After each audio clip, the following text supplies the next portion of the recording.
السلام عليكم ورحمة الله. أهلا بيكم من مركز جراحات الشخير، وزي ما دايما بنقول بفضل ربنا أولا وأخيرا من نجاح لنجاح. النهاردة معانا الأستاذ أسامة 38 سنة. كان عنده مشكلة شخير طبعا، كان جالي من سنة، صح يا أستاذ أسامة؟ نعم. كنت جيت لي من سنة بالزبط. أو أكتر من سنة بشوية وقلت لك عملية شخير وبتاع. نعم بالظبط. ما جيتش ليه ساعتها؟ والله طبعا حضرتك كان هي في مشكله ان انا طبعا فوجئت ان حضرتك قلت في لوز ورفع سقف حلق. خفت. الحته دي بالنسبه لي صعبه. خفت. قلت تمام. يعني الموضوع لا صعب ان انا وبسمع دايما من الناس لوز في السن الكبير دي خطر وفي مشكله ولازم يكون صغير، لما تكبر تبقى في مشكله خطر على عندك العمر. حق، عندك حق في اللي انت بتقوله. ناس كتير جدا فعلا بالظبط بتخاف من كلمه افضل اقول لها هنعمل عمليه في الحلق وهنعمل تجميل وهنعمل شد في عضلات الحلق وهنعمل حاجه زي انفي، وساعه لما تيجي كلمه ان احنا هنشيل اللوز يروح سايب كل الكلام ده ويبتدي يخاف. بالظبط. وانت خفت بصراحة حصل نوع من التردد في القصة دي، يعني قلت بقى مع العمر وسألت يعني في ناس يعني قال لي موضوع اللوز وانت كبير دي فيها مشكلة صعب. كويس. بالظبط. عملت ايه؟ فقلت بقى اشوف يعني معلش اي سكة تانية بعيد عن اللوز. ولكن الحمد لله بعد ما الواحد عملها بفضل الله عز وجل. عملت ايه في يعني بعد ما سبتني ورحت؟ والله رحت طبعا فضلت طبعا رحت الدكتور تاني بفضل الله، قال لي ده في مشكلة في الغضاريف. عملتها؟ وعملتها. اتحسنت؟ لا بصراحة مفيش تحسن خالص. زي ما انا عملتها وما عملتهاش ما كانش فرق معايا خالص. يعني نفس المشكلة. المشكلة ان انا عندي كارتجاع في المريء، عندي انتفاخ، عندي غازات. فالمشكله دي غير طبيعيه في حياتي، يعني كل كويس. يوم. احنا عملنا. حتى انا من النوع جيت لي بقى بعد سنه. حتى انا من النوع اللي بحب الاكلات الطبيعي. كويس. جيت لي بعد سنه وعملنا ورجعت لي قلت لي بقى خلاص انا زي ما بيقولوا كده خلاص بقى اي حاجه لوز بقى وبره اعمل اللي انت عايزه. اللوز مش مشكله، اعمل اللي انت عايزه. لان دلوقتي انا مش مفيش حياه طبيعيه. يعني كاكلات انا باكل طبيعي بفضل الله عز وجل. كويس. عملنا العمليه من قد ايه دلوقتي؟ 10 ايام؟ يعني 9 ايام. 9 يوم. من 9 ايام. انا عايزك تقول لي بعد ما عملت العمليه في تحسن؟ هو طبعا في تحسن كبير جدا، خاصه في موضوع الارتجاع والانتفاخ والغازات، ده مهم جدا. انت قلت حاجه مهمه جدا، انت قلت في تحسن في موضوع الارتجاع. تمام. انا عايز اقول حاجه، نقطه مهمه جدا. تمام. انا اسف جدا لان الاعراض بتاعه الارتجاع بتنتج بسبب موضوع الشخير، وكتير جدا للاسف بيبقى التشخيص ارتجاع في المريء وناخد علاج ارتجاع المريء ومفيش تحسن. لكن زي ما الاستاذ اسامه قال بالظبط، اول حاجه اتحسنت ان الارتجاع اتحسن. لا، هو الارتجاع ما اتحسنش، هو الاعراض اللي كانت بسبب الشخير والخنقه والتهابات الحلق اللي بتنزل على المعده اتحسنت بفضل ربنا. ده بس الكلام ده في 9 ايام. هو الحمد لله، يعني انا عملت منظار على المعده والقولون مرتين في التهابات، عشان كان في التهابات ما فيهاش كلام، بس الالتهابات مش بسبب ارتجاع مريء. الالتهابات بسبب المخاط اللي بينزل من الحلق على المعده. اتحسنت؟ لا الحمد لله كتير جدا. ايه تاني اتحسن فيك غير ارتجاع المريء والغازات؟ والنوم. ايه بقى النوم؟ النوم الحمد لله، انا كنت دايما لما ادخل انام اقعد لي ساعه كده اتقلب لغايه لما يجي لي نوم. كويس. دلوقتي الحمد لله بدخل فضل اقول اذكار النوم وانام بفضل الله، مفيش اي مشكله خالص على طول. يعني دايما هم اي حد يصحيني يعني بفضل الله عز وجل. قبل كده ما كانش كان بيحصل لا ممكن اصحى الساعه 2 وشويه، ممكن اصحى الساعه 4 واصحى بقى ونفسيا وفي حرقان في صدري، في غازات، النوم ضعيف قوي متقطع، فلا عمليه النوم ما كانتش مظبوطه بفضل الله. لكن دلوقتي الحمد لله يعني عايز تقول بعد 9 ايام الدنيا اتحسنت معاك؟ طبعا كتير بفضل الله، كتير، خاصه الواحد حس انه بقى فيه كانسان. يعني ايه هي القضيه؟ يعني ايه؟ كايه يعني اسال حد اقول له انت عندك غازات من اكل؟ يقول لي لا مفيش. طب انت في انتفاخ؟ طب في البيت؟ طب انا باكل نفس الاكل اللي بياكله كنت انت عارف ان الانتفاخ ووجع معدتك والكلام ده كله بسبب موضوع الشخير؟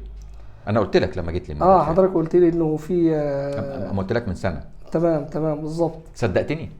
طبعا صدقت حضرتك بالظبط. لا خلينا نتكلم بصراحه. لا الحمد لله. انت صدقتني لما قلت لك ان موضوع الشخير والخنقه والالتهابات هتفرق معاك بعد العمليه في الغازات والالام وارتجاع المريء زي ما الناس بتقول هيفرق الكلام ده؟ صدقتني لما قلت لك المره اللي فاتت من سنه؟ والله حضرتك طبعا هي المشكله، احنا بنتكلم بصراحه. انت خفيت بفضل ربنا خلاص. هي القضيه انا رحت يعني دكتور بطنه اكتر من دكتور بطنه. كل مره يعمل لي انت المنظار على القولون والمعده، يقول لي مفيش حاجه عندك. طب انا في مشكله يعني، في انتفاخ وغازات لكن فعلي. انت دلوقتي عرفت ان ده في ارتباط كبير طبعا اكيد. ان المشكله بعد كانت في العمليه بالظبط. المشكله نعم. كانت في الحل. نعم. ده ايه تاني اتحسن فيك؟ انت بتقول مزاجك بقى كويس. هو عموما يعني ايه، لا الواحد هو مثلا في شغله مبسوط، معلش بيكون في غازات في بطني وانتفاخ في الشغل مش عارف اشتغل. معقوله؟ يعني دايما ايه، عايز اروح الحمام كل شويه. دلوقتي ممكن كل يومين اروح الحمام. خلاص بقيت طبيعي. انسان طبيعي. ايه تاني اتحسن فيك في خلال التسعة 10 ايام دول؟ هو فضل الله. كان اهم حاجه عندي موضوع النوم والغازات والانتفاخات دي كانت مهمه كبيره جدا بالنسبه لي. وبعدين يعني ايه القضيه، ان انا كان عندي مشكله ازاي ده بياكل نفس الاكل بتاعي. مفيش حاجه يعني. اصغر واحد مفيش حاجه عنده، الزوجه الاولاد برضه مفيش اي حاجه عندهم. انا عندي مشكله. طب ايه السبب؟ من نفس الاكل ونفس الطعام اللي باكله هم بياكلوه. ففي كانت مشكله نفسيه. الولاد اتبسطوا؟ مبسوطين بنتيجه العمليه والدنيا اللي اتغيرت؟ الحمد لله. كنت بتتنرفز عليهم؟ لا يعني شوية. مش هو كده يعني، مش هو يعني، هم اللي كانوا ينرفزوا عليا. انت قلت لي ان صوتك اتحسن كمان. يعني ازاي؟ يعني في التليفون واحد يقول لي ايه صوتك افضل بفضل الله. معقوله؟ كان صوتك عامل ايه قبل العمليه؟ كان في خشن شويه وبحه، صح؟ بحه، تحس في حاجه ايه يعني جوه الزور كده مسدوده على طول، واتنخل لما مؤاخذه كده في الكلام. اطلع المخاط في منديل ولا حاجه، بس برضه نفس القصه بالظبط. ارجع برضه ما فيش حاجه بتسلك برضه فعلا، خاصه الصبح. ودايما وانا في الشغل اكلم حد يقول لي انت لسه قايم من النوم. انا في وسط الشغل يقول لي لسه قايم من النوم. اقول له ليه؟ يقول لي صوتك فيه تحس ان قايم من النوم. فدي برضه كانت دلوقتي يعني نقدر نقول الصوت هدي، الصوت يعني اوضح، البح اوضح. تمام. انت احسن حد يتكلم عن حالته هو العيان الحقيقي. افضل اقول صوتك بقى هو يقول لي بقى اوضح بس. لا بالظبط. الحمد لله وجزاكم الله خير وعلى موضوع جزانا وياكم يا استاذ اسامه. ربنا يجعل ميزان حسناتك كده. انا مبسوط بيك جدا. الشخير اخباره ايه بتاع بالليل والخنقه والكلام الحمد لله. انت ما جبناش سيرته خالص. هو بص حضرتك، هو قل كبير يعني نسبه كبيره جدا عن الاول. كويس جدا. مش 100%. بقى لنا 9 ايام. بالظبط. طبعا بالظبط. الحمد لله افضل بفضل الله عز وجل. الحمد لله. انا سعيد جدا يا استاذ اسامه بحضرتك، وسعيد جدا بالتحسن. ودي زي ما بنقولوا العيان هو اكتر حد بيشرح حالته ويقدر يقول ما كانش مصدق ان التهابات المعده بسبب الشخير، مش مصدق ان الغازات كان في ريحه وحشه في بقك. نعم. ريحه وحشه شويه والله ممكن. نعم كان في يعني بسيط. اخبارها ايه دلوقتي؟ اخبارها ايه دلوقتي؟ والله دلوقتي لسه طبعا انا مش عارف لسه، ما يعني ايه برضه علاجات وحاجات زي كده. لسه ما حسيتش الموضوع قوي يعني. هتروح نعم باذن الله. يا رب ان شاء الله. ان شاء الله هتروح. الحمد لله على سلامتك يا استاذ اسامه. احنا سعداء بالمرضى بتوعنا اللي بيجوا، وبفضل ربنا يخرجوا من عندنا سعداء بيتحسنوا مبسوطين.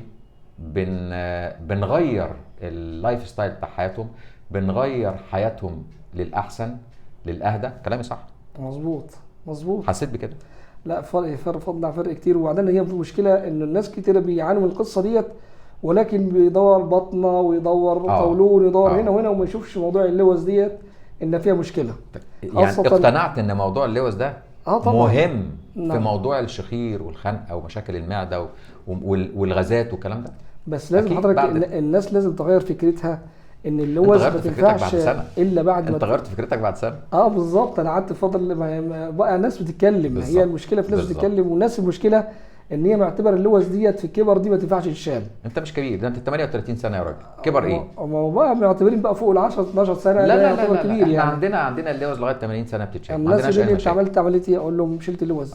لوز ابعد عن اللوز. ايه انت مش خايف على نفسك؟ لا انت بقى اللي تقول لهم لا انت اللي تشيل اللوز. لا ما شاء الله. انا الحمد لله يعني الحمد لله على سلامتك. كبير بفضل الله عز وجل. نورتنا جدا يا استاذ اسامه، ويعني ربنا يكرمك. إذا كان هناك فضل فهو من الله، ودايما نقول اللهم علمنا ما جهلنا وانفعنا بما علمتنا. مع تحياتي دكتور هشام إبراهيم.